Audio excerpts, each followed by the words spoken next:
भारतीय न्याय संहिता बीएनएस में सड़क दुर्घटनाओं के लिए सजा के प्राविधान के खिलाफ ट्रक ड्राइवरों में रोष है। देश भर के ट्रक ड्राइवर बीएनएस की धारा 104 को वापस लेने की मांग करते हुए हड़ताल पर चले गए थे। उनकी चिंता यह है कि सड़क हादसे के लिए 10 साल जेल की सजा का प्राविधान बहुत कठोर है, जो कि ड्राइवरों की जिंदगी और उनका परिवार तबाह कर देगा। हालांकि सच्चाई कुछ और है। नया कानून कहता है कि अगर कोई ड्राइवर किसी को ठोकर मारकर भाग जाता है, वह घटना की रिपोर्टिंग नहीं करता, तब उसे 10 साल की सजा हो सकती है। अगर वह पुलिस को घटना की जानकारी खुद दे दे तो उसे 5 साल तक की सजा ही हो सकती है, जिसका प्राविधान मौजूदा कानून में भी है। इस तथ्य को ध्यान में रखकर अगर नए कानून के प्रावधानों को परखें तो क्या आप कहेंगे कि यह गलत है? आइए आपको इस सवाल का जवाब ढूंढने में थोड़ी और मदद करते हैं। दिल्ली पुलिस के आंकड़ों के अनुसार साल 2022 में दिल्ली के सड़क हादसों में जितनी मौतें हुई, उसमें से 47% करीब आधे मामलों में पता ही नहीं चल पाया कि आखिरकार टक्कर किसने मारी है। इसे ही हिट एंड रन का केस कहते हैं, यानी कि मारो और निकल लो। सोचिए, अगर ड्राइवर की जिंदगी और उसका पूरा परिवार है तो क्या हादसे में जान गंवाने की जिंदगी वालों का क्या कोई परिवार नहीं है? क्या उनका कोई महत्व नहीं है? कानून सिर्फ यही कहता है कि अगर हादसा हो गया तो इसकी जानकारी पुलिस को दे, ताकि पीड़ित की जान को बचाने की कोशिश की जा सके। अगर ऐसा हुआ तो निश्चित रूप से सड़क हादसों में मौतों की संख्या का आंकड़ा बहुत हद तक नीचे जा सकता है। तब कई जिंदगियां बच सकती हैं, कई परिवार एक झटके के बाद दोबारा उबर सकता है। आइए सड़क हादसों में मौतों पर थोड़ा विस्तार से बात करते हैं। आंकड़ों पर गौर करें तो 2002 में राजधानी दिल्ली में लगभग सड़क हादसों में होने वाली आधी मौतों की वजह ऐसे वाहन होते हैं जिनका कभी पता ही नहीं चल पाता। पुलिस के आंकड़ों के अनुसार 2022 में दिल्ली में सड़क हादसों में मौतों में से 44% अज्ञात वाहनों के कारण मौत हुई। वहीं कार या टैक्सी से 14%, जबकि भारी वाहनों में हादसों से 12% मौत हुई। अज्ञात वाहनों ने उस साल 668 लोगों की जान ली और लगभग 1104 लोगों को घायल कर दिया। 2023 के आंकड़े अभी तक प्रकाशित नहीं हुए, लेकिन माना जाता है कि यह भी लगभग समान स्तर पर ही है। देश की स्थिति भी आप यहां पर जान लीजिए।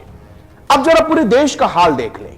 सरकारी आंकड़े बताते हैं कि 2022 में सभी सड़क हादसे में टक्कर मारकर भागने वाले मामले करीब 15% थे, यानी कि हर 100 दुर्घटनाओं में से 15 में टक्कर मारने वाले वाहन का पता ही नहीं चला। हिट एंड रन केसों में मौतों की बात करें तो यह आंकड़ा 18% है। आइए कुछ ऐसे सवालों के जवाब भी जान लें जो आपके मन में भी उठ सकते हैं। सवाल पहला यह है, क्या सड़क हादसों का यह सबसे बड़ा कारण है? तो नहीं। भारत में सड़क हादसों में कई कारण होते हैं। सामने से टक्कर, पीछे से टक्कर, साइड से टक्कर, ओवर स्पीडिंग, नशे में गाड़ी चलाना, ये सभी बड़े कारण हैं। टक्कर मारकर भागना सड़क हादसे का 5वां सबसे बड़ा कारण है और मौतों का दूसरा सबसे बड़ा कारण है। आंकड़े बताते हैं कि सबसे ज्यादा डर ट्रक और लॉरी से लगता है। हकीकत भी यही है। सरकारी आंकड़े बताते हैं कि दुर्घटनाओं में सबसे ज्यादा 2 पहिया वाहन शामिल होते हैं। सबसे ज्यादा टक्कर 2 पहिया वाहनों में ही होती है। ट्रक लॉरी के ज्यादातर शिकार 2 पहिया वाहन ही होते हैं। सवाल एक और आपके मन में कौंध रहा होगा, क्या टक्कर मारकर भागने वालों को सजा नहीं मिलती? अगर मामला अदालत तक पहुंचे तो जरूर मिलती है। सरकारी आंकड़े बताते हैं कि हिट एंड रन केस में जो ट्रायल पूरा हो जाता है उसमें करीब 47.9% में सजा होती है। यह दूसरी दुर्घटनाओं से काफी ज्यादा अलग है। हत्या और गैर इरादतन हत्या जैसे गंभीर मामलों में सजा की दर क्रमशः 44% और 39% ही है। हालांकि यह भी जानना जरूरी है कि हिट एंड रन केस के 90% ज्यादा केस साल भर तक कोर्ट में ही पेंडिंग रह जाते हैं। यही स्थिति दूसरे गंभीर अपराधों की भी है। सवाल एक ये, लेकिन टक्कर मारकर भागने के मामले में पुलिस को चार्जशीट दाखिल करने में दिक्कत क्यों होती है? यह भी सवाल आपके मन में कौंध रहा होगा। इसका जवाब भी आपको यहां पर देते हैं।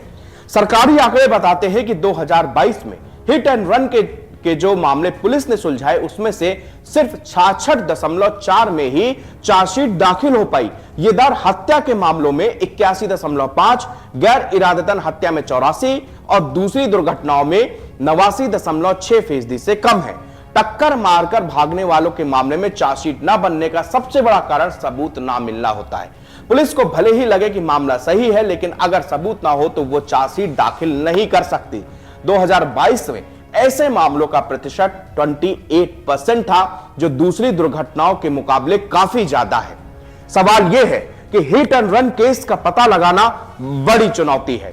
इसका मतलब यह हुआ कि टक्कर मारकर भागने वाले को पकड़ पाना, सबूत जुटाना, चार्जशीट बनाना पुलिस के लिए एक बड़ी चुनौती है। यही एक बड़ा कारण है जिसके चलते सरकार ने नया कानून बनाने का फैसला किया है।